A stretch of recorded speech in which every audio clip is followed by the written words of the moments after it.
Most modern homes are jam-packed with electronic appliances, but they all work separately from each other.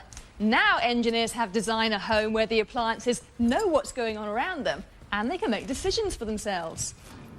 Much of Olga Gelbert's life is becoming a big waste of time. That thought is on her mind as she walks through her front door and automatically throws her keys on a nearby shelf. It becomes even more obvious when she brews an after-work pot of coffee and grabs a cool drink from the fridge. As her shopping list grows, so does her belief in the futility of her daily chores.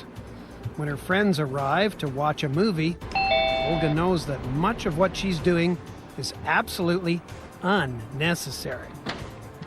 Hey, come on in. Hey, all right, how you doing? Good. And when Olga seats her guests, she feels crushingly frustrated because she can't find her remote control. For Olga, this life is even more aggravating because she knows it doesn't have to be this way. Olga and her friends aren't in a house, they're in a lab. This high-tech research facility at the George Washington University in Virginia is called the home of the 21st century. The people who work here are trying to find out just how the latest technology can change the way we live. We really are trying to look at not only existing technologies, but technologies that are coming down the road that we could integrate into the context of the home to provide services to the occupants, to provide care to the occupants, health care, safety care. And so we're really looking at futuristic applications in the context of the existing home that we're all living in. Computers and sensors around the house are being tested to see what they have to offer and how they can be made to work together. Much of the technology being tested these days involves RFID, radio frequency identification. Most people know that technology from their building and parking pass cards.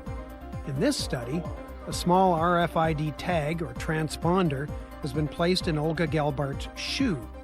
It constantly sends out a unique radio signal that can be picked up by readers scattered throughout the house. And that tiny transponder could lead to some big changes in the way Olga lives. First, Olga no longer needs her keys. Hello, Olga. Welcome home. Olga's door has been programmed to unlock whenever she comes near. When she walked over the doormat, the antenna out here received a radio signal carrying that unique signature from the transponder, and seeing that it was Olga who walked over the doormat, the door unlocks for her. RFID will also come in handy when Olga goes looking for her car keys in the morning. An RFID tag on those keys sends out a signal picked up by antennas and receivers throughout the house.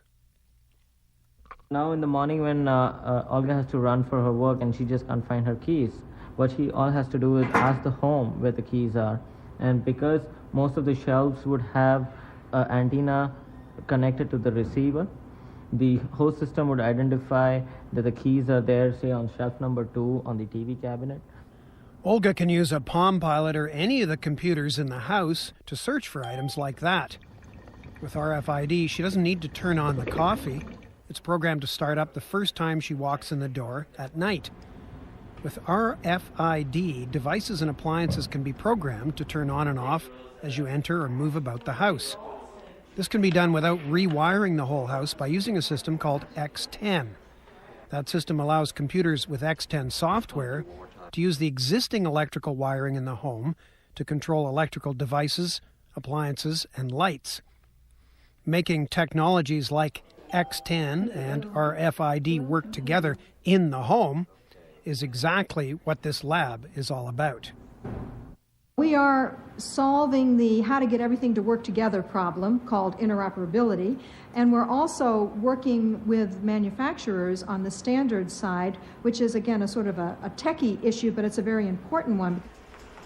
Manufacturers want RFID tags on their products. A receiver in the fridge could keep track of what goes into and out of the fridge.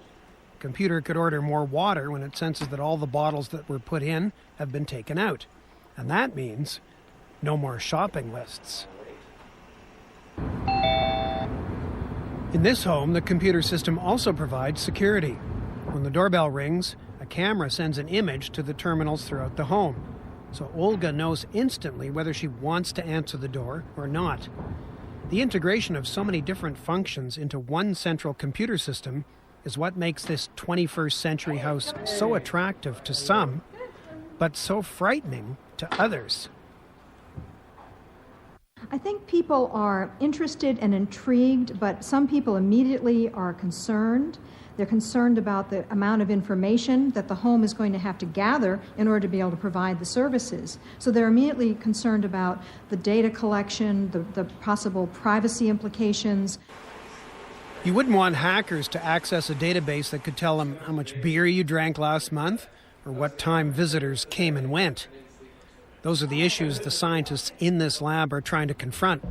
But they know some people won't mind trading a little bit of privacy for the benefit of never again searching for the remote control.